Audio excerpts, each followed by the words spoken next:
But some people may choose to be like, dude, no. That's your world. Yeah. I'm not part of it. And I have to be ready for that. It's a big world out here. Everybody doesn't have to adhere to me. That's called narcissism, right? Yeah, it seems like it. Yeah. Seems like you're trying to bend the universe to your will.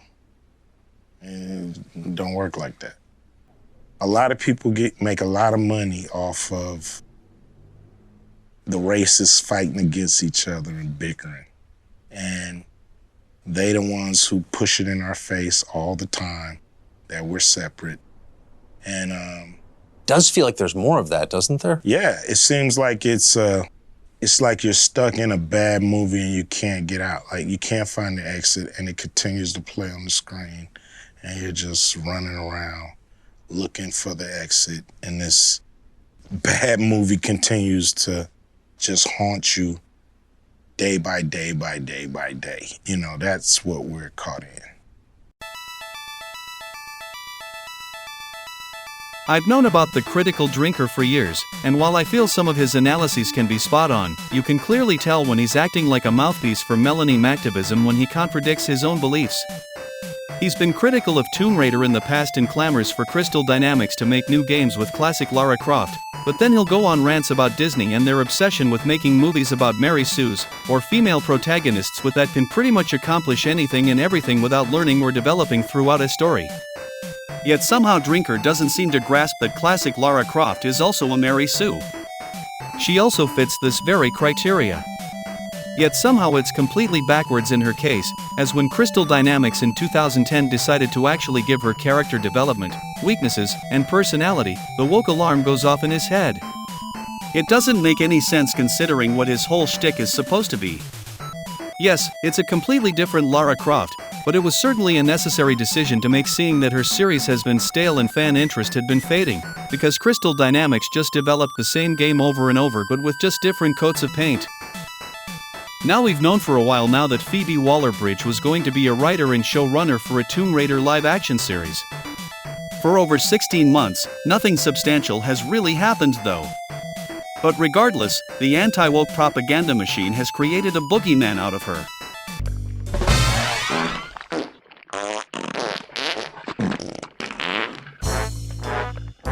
It's time to stop! It's time to stop, okay? No more!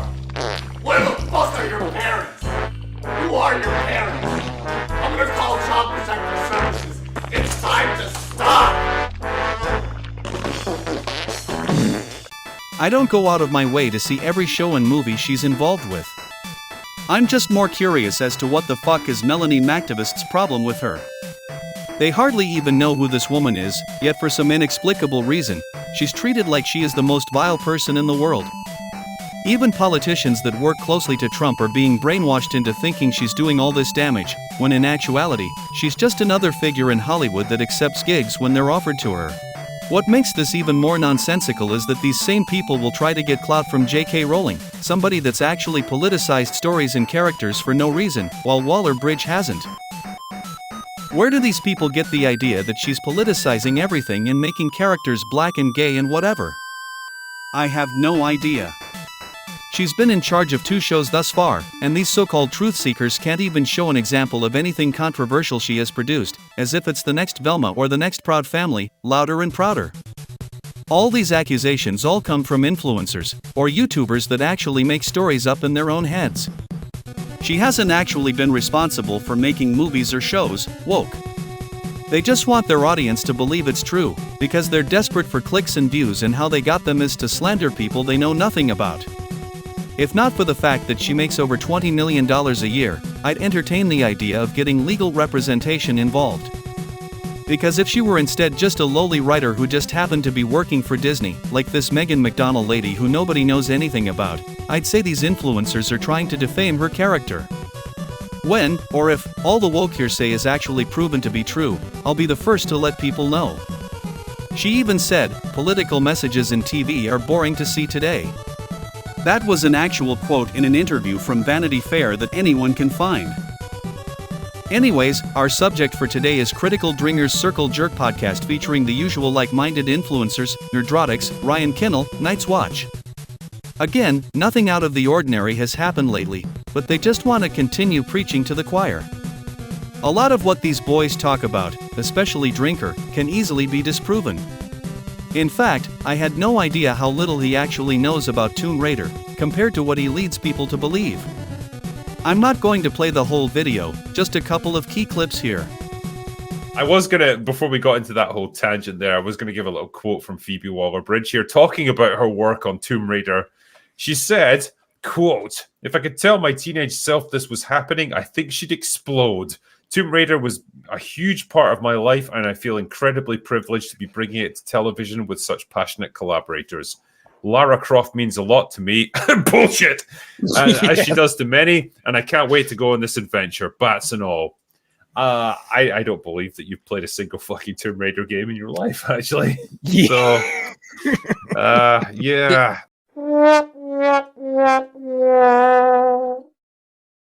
I know for a fact he's wrong. I mean, look at this and judge for yourself. Ana de Armas' character was a blatant rip-off of Lara Croft from Tomb Raider Legend. Does this prove that Waller-Bridge played Tomb Raider video games? No.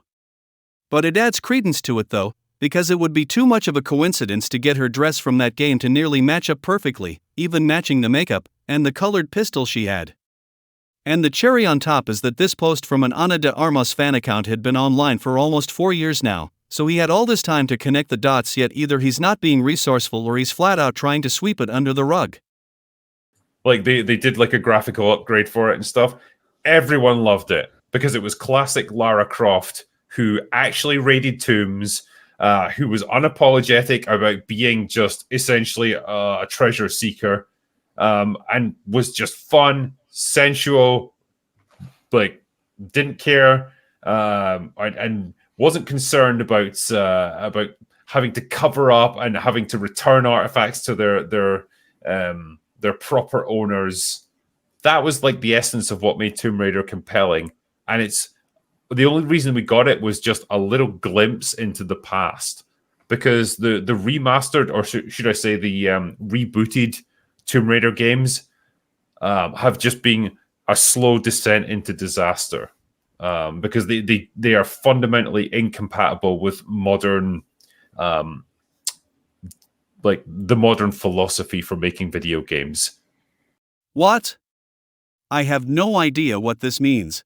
They are fundamentally incompatible with modern, like the modern philosophy for making video games. It's like he read this off a teleprompter or a list of notes written by somebody else. The reboot Tomb Raider games are incompatible with the modern philosophy of video games? First of all, what is the modern philosophy of video games? For all these people who claim to be experts in the world of entertainment and know everything, they certainly don't understand what modern technology has led to.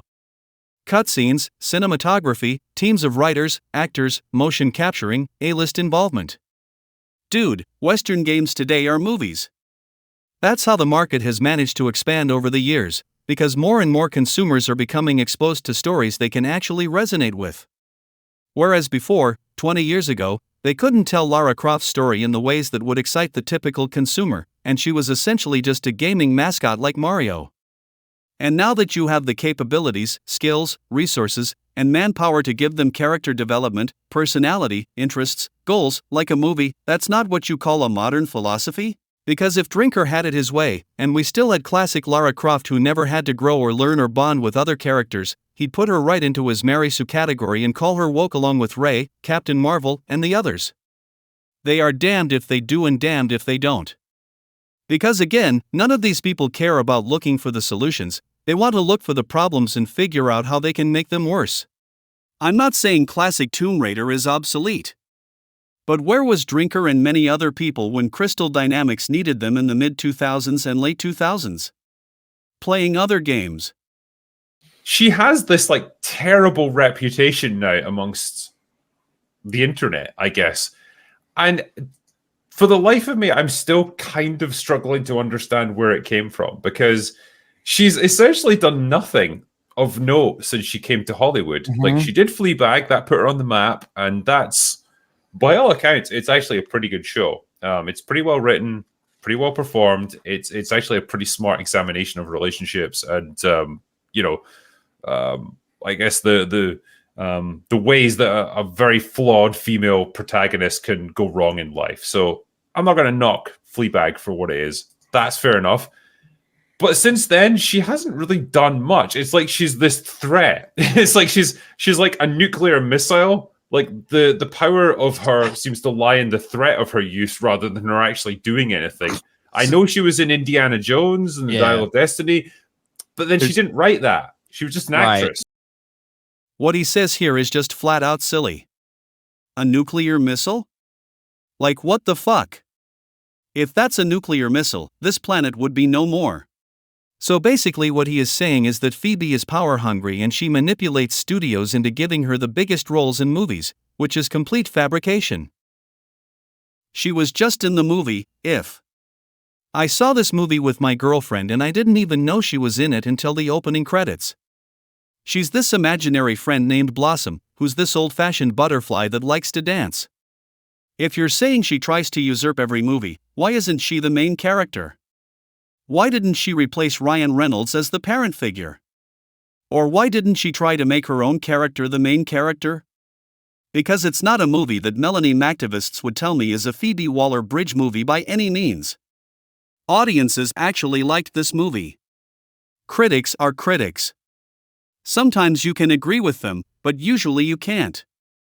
My favorite part of the movie actually involved Bobby Moynihan of all people. I like the design of her character. I don't think she's a good voice actor. Her voice is too dry and deep. But this isn't an example of her asserting herself. She was asked to have this role, and she accepted it. She was asked to play Helena in the Indiana Jones movie, and she accepted it. Daniel Craig vouched for her to be on the writing team on 007, No Time to Die. They offered her a spot on the team. She accepted it. So why does she appear in all these roles? It's simple. She's won all these awards. I don't believe that awards give validation to somebody as an actor or producer. What it basically means is that it looks great on a resume. More companies, more directors, more studios want to come out of the woodwork to offer you more opportunities. That's all that it basically means at the end of the day, because they want to market their movies off the fact that award-winning talent has worked on it. So because she's an in-demand figure, that means she's a nuclear missile? Is Will Smith a nuclear missile? Is Brad Pitt a nuclear missile? Is Robert Downey Jr. a nuclear missile? Is Gal Gadot a nuclear missile? I don't get the thought process. Actually, I do. The thought process is I hate this person so much, and I hope you agree with what I say about them. With that said, what do you mean she hasn't done anything? She had been working in television for 6 years straight since 2016. 2 seasons of Fleabag, and 4 seasons of Killing Eve. How is that not accomplishing anything? That's spanning 2016 to 2022, and then in January 2023 she was brought on to start a Tomb Raider series. A TV show is certainly more work than one movie. I'm more curious about how actors have the time to work on 2 things simultaneously, like work on a show and then work on a movie right in the middle of it. And of course, If is her most recent gig, and so far, the limited number of people who have seen it have enjoyed it. If I recall, she did, but I think you can pretty much tell the exact scenes that she wrote. Yep. Yeah. It's the scene where Bond has to make contact with Ana de Armas, like her character. Because right when he rides bitch on a freaking moped. No, that's when he's with whatever Lashana Lynch. Lashana Lynch, yeah. No, this bit is when he's with Ana de Armas, and like they have this kind of awkward, just like semi-flirtatious interaction where like it's a big misunderstanding and she's not interested in sleeping with him. I'm willing to bet that's the scene that Phoebe Waller-Bridge wrote. And it's not great, but it's not like super offensive either. It's just a kind of bland, goofy, like awkward British comedy kind of scene. That's all that is. Huh? Wait a second. I don't believe that you've played a single fucking Tomb Raider game in your life, actually. Standing and she's not interested in sleeping with him. I'm willing to bet that's the scene that Phoebe Waller-Bridge wrote. I don't believe that you've played a single fucking Tomb Raider game in your life, actually. Ouch. That certainly backfired, didn't it? So it's wrong that Ana de Armas' character didn't want to bang Bond? Are you sure you have played a Tomb Raider game? Because guess what, in those games, Lara hasn't had a relationship with men either. She's independent. She doesn't date anyone. They tried to give her a love interest for a game or two, but it didn't work out. She's married to her job, basically. So while yeah, Fleabag certainly could have wrote this scene, Paloma is basically a Wish or Dollar General Lara Croft. Either you're fabricating all this or you really haven't played Tomb Raider yourself. You've said you watched Fleabag. She has a romantic relationship with a pastor in that show. So I don't get what you're arguing here. Are you sure you watched this show? And before I end this video, it's not just going to be her in charge. Dimitri Johnson was a producer of many video game adaptations, including the first 2 Sonic movies. The other 2 showrunners quit Amazon in order to create their own production company, so the direction of this show is pretty much out of corporate hands. The Rings of Power was produced right under Amazon's roof. Fallout wasn't, and it doesn't appear that Tomb Raider will either. Either way, if is any indication, the anti-woke folk is going to find ways to discredit or smear the people they don't like, no matter what will happen.